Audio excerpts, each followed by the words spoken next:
Hello, my name is Chris Arolica. I am Dr. Balsama's certified bariatric nurse. I probably talked to you on the telephone already, offering this video version of the seminar that you missed.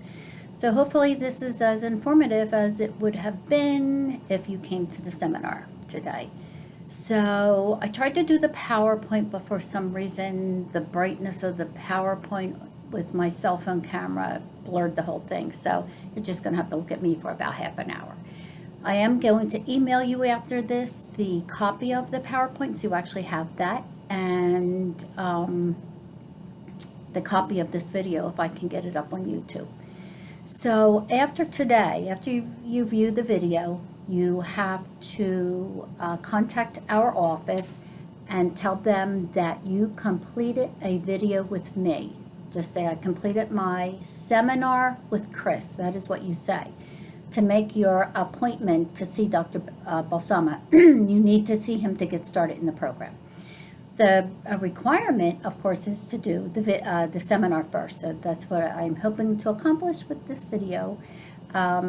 So I don't know if any of you know Dr. Balsama. I suggest you Google him.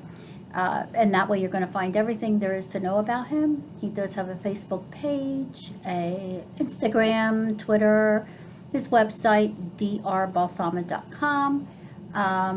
You can Google me. My name will be in that email if you want to find out a little bit about me too. And you know what? You really should know about the people who are going to be taking care of you. So Dr. Balsama does oversee the medical school here for new doctors being groomed. Well-respected surgeon amongst his peers, his patients, his staff. So if you've never met him, I think you're going to totally like him in person. So what is obesity? What is it considered to be obese? Well, we do have to define that because that's how we're going to get the insurance companies to pay for your surgery. So we define that by using something called a BMI, body mass index. You do have to have a certain BMI to have surgery. And if you don't know yours, then Google BMI calculator. You would type in your height and your weight. It'll pop you out a number, and that number has to be a certain number in order for you to have surgery. So if you have a BMI of 35, that would make you about 75 pounds overweight. You could have bariatric surgery, but then you have to have stuff wrong with you. Like you already have to have diabetes or sleep apnea or high blood pressure, high cholesterol, things like that.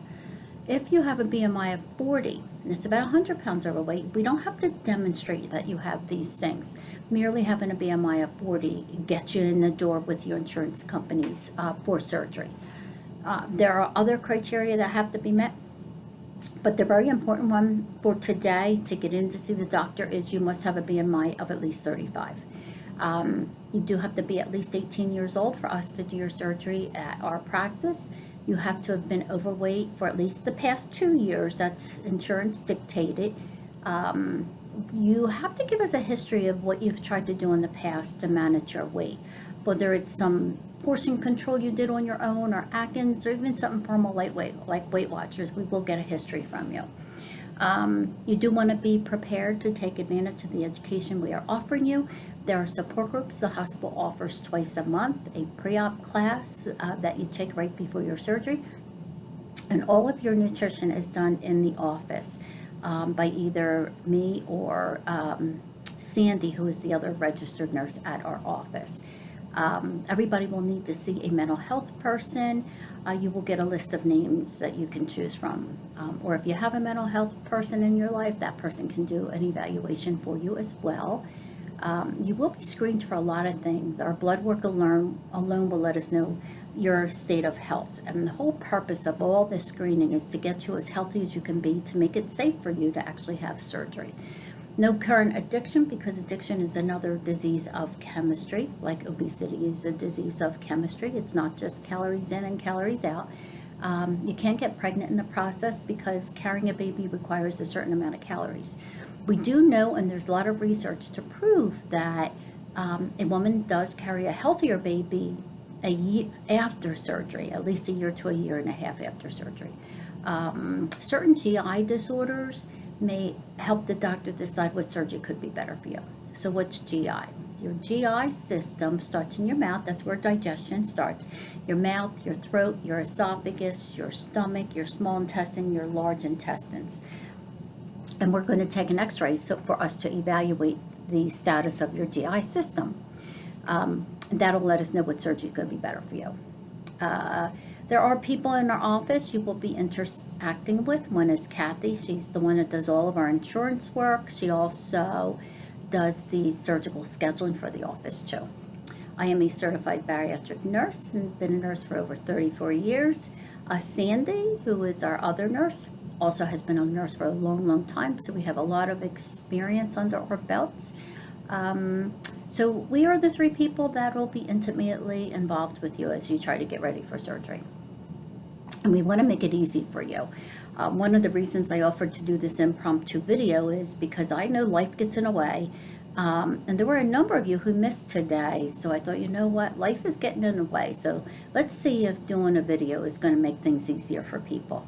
Once I figure out how to actually do the slides on the screen so they're not so blurred, that might make it nicer doing the video. So I may be repeating this. At the hospital, they're part of our team. Peg Martin is the coordinator over there. She had bariatric surgery herself. Her assistant, Diane, had bariatric surgery too. So you're going to be interacting with people who know what this is about from their own hearts. I have not had bariatric surgery, but my husband has. So based on all my years of experience at work and at home, I'm really hoping to be an asset for you. So our bariatric program are the 2 support groups at the hospital, the pre-op class, your pre and post-op nutrition and support education at our offices. And collectively, our goal is to take really, really good care of you. Other requirements. There is a form that you're going to have to take to your primary care doctor. It'll be in the packet of information that you get. I may include those things in that email. So you should get a lot of things in the email from me, along with the how to access this video. Everybody will need to see a cardiologist. Everybody needs a sleep study. If you've already had a sleep study, we will discuss what you do next. And the sleep study is just a test that evaluates whether or not you stop breathing at nighttime, which is very important for us to know.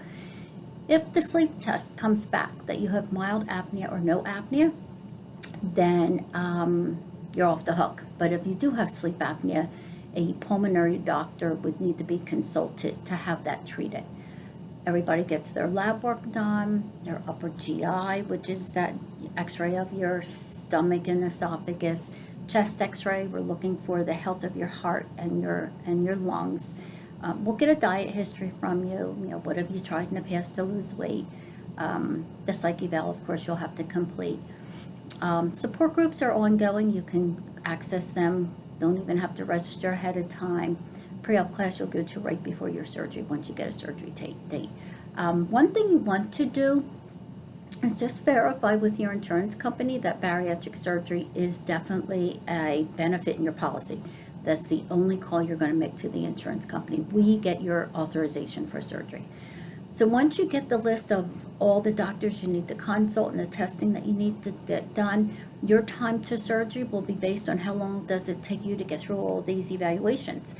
Plus, some insurance companies do require a Some patients do for hold on.